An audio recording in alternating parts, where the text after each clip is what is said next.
welcome again to the yet another class of business studies. We shall continue with the current topic, that is classification of business activities.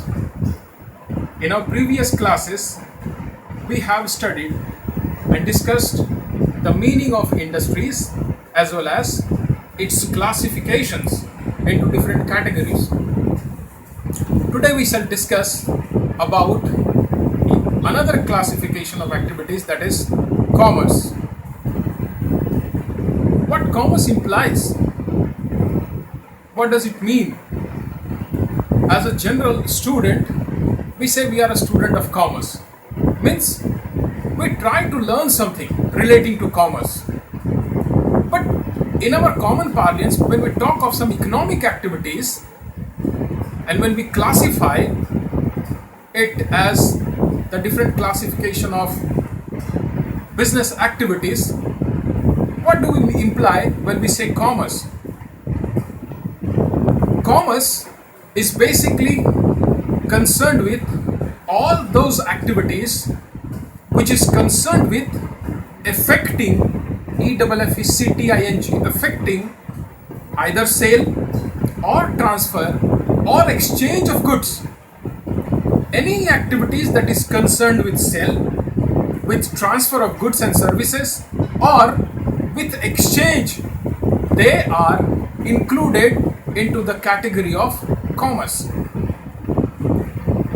So broadly saying, it includes trade and other activities which are known as auxiliaries. The purpose of commerce is to facilitate the activities of sale, activities of transfer of goods and services, activities of exchange. Now, so therefore, commerce include activities which is concerned with sale, transfer or exchange of goods and services. The goods and services that is being generated, that is being produced, needs to be made accessible by the customers,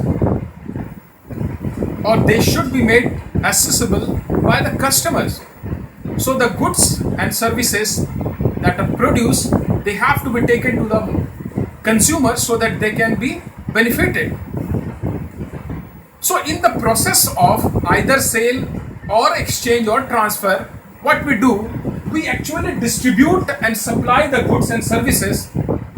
But in the process of those sale, those exchange and transfer, there are several impediments or hindrances. When we engage in an activity relating to sale, transfer or exchange, we face many type of hindrances, difficulties in affecting a sale, in affecting a transfer, in affecting an exchange. Those hindrances may relates to either of a person, it may relates to either of place, it may relates to either of time, it may relates to either of risk or of finance or of information. So these are the hindrances or impediments that we come across when we engage in a commercial activity relating to sale, transfer or exchange of goods and services. Now, what do we do when we engage in a commercial activity? So we either trade or we either engage in some auxiliaries to trade. I have not written it completely, but here auxiliaries means auxiliaries to trade. Trade simply implies buying and selling of goods. We buy the goods, we sell the goods. And this buying and selling may be organized, either it may be internal trade, it may be external trade. It is is the geographical classification. The trade which takes place within our country is known as internal trade, and buying and selling activity that goes beyond our geographical territory of the country, that is referred to as external trade. Internal trade is further classified as wholesale trade and retail trade. Wholesale trade is buying and selling in bulk, not in small quantities, whereas retail trade is selling in small quantities or dealing with goods and services in small quantities. So this manufacturer or this wholesaler is a link between the producer and the retailers. The retailers find it as an important link in the process of distribution of goods from the producer to the consumers. The goods are facilitated by from the manufacturer to the retailers by the middleman or by the wholesaler in the link of sale, in the link of trade. Then external trade, it includes export and import. Export refers to selling of goods to either a firm or a client or a consumer in a market overseas, not within our domestic territorial market, but within the market that's situated in some other foreign countries. That is export. Whereas import relates to buying of goods from some external market, that is foreign market or overseas market. So external trade could be import and export, whereas internal trade, it can be either of retailing or it could be either of wholesaling. Wholesaling, as we have said, it is dealing in buying and selling of goods in lot of bulk. They buy in bulk from the manufacturer and they sell in bulk to the retailers. And retailing buys from the wholesaler as per the requirement in the market, and they sell in small lots. So there is trading activities, buying and selling. Then second comes auxiliaries to trade. These auxiliaries are the very crux around which the commercial activities takes place, or it is a pivotal around which all the commercial activities are organized. And this is the main activities which is concerned with removal of the hindrances that we come across in some trading activities or in commercial activities. I have written here hindrances of person. A manufacturer may manufacture goods, but he may find it very difficult to find a customer, to find a person to whom he can sell the goods. Now this hindrances of person is removed by a marketplace. There is a geographical location where these activities of exchange, sale and transfer takes place, or people engage in buying and selling. So marketplace is an organized where the activities of buying and selling takes place.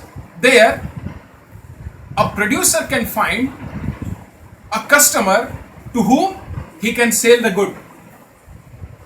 Then there is hindrances of place. We know that the goods that are manufactured in one place, but consumers are scattered around the country. The consumer of a particular product, they are not confined within a small location. They are scattered around the globe in a country and beyond the country. Now, how the goods should be made accessible to them? So the goods that have been produced needs to be taken to them so that they can consume the goods. And this hindrances is done away, it is removed by the services of transport facilities. Transport take the good from the producer to the consumer. Then we have a hindrances of time. We know that there is some time gap between the actual production of the good and the consumption of the good. Take an example. Winter clothes. They are manufactured at one time of the year, but they are consumed, or the demand for such good arises only when winter arrives. And there is a time gap between them. So there is a need that the goods that have been manufactured, they needs to be stored and kept in a usable condition. To retain the goods in a usable condition, we need the facilities of storing and warehousing. So here, warehousing and storing, they bridges the gap between consumption and production. Then another is risk. The hindrances of risk. Every business is prone to some sort of business risk, either of theft or of loss by fire, loss by theft, loss by accident. These are unwanted burden over the business. No business likes to bear a risk. It means losing your assets and resources without any return. Therefore, a business wants to make itself secure so that in a risky condition, or when risk become imminent, there must be some provision of defending oneself against the risk. A business may be able to defend oneself against the risk. So this defense is provided by the service of insurance. Then there is finance. Scarcity of finance may leads to standstill of the business activities, of the commercial activities, of buying and selling. A producer, due to shortage of finance, may not be able to produce the goods and cater to the amount of supply or quantum of supply that was needed in the market. There would be scarcity in the supply. There would be shortage of supply. So therefore, any businessman should not suffer from scarcity of fund. There is a service of banking which provide adequate amount of fund that is needed for a smooth business operation. And final hindrances we have about information about the goods, about the availability of the goods, about the uses of the goods, about the benefits of the goods. All this information is provided to the customers relating to use, relating to arrival, relating to price through advertisement and sales promotion. And therefore, since these aim at removing the hindrances and facilitating the activities of actual trade or commercial activity, they are known as auxiliaries to trade. We shall continue our further discussion. Till then, have a discussion.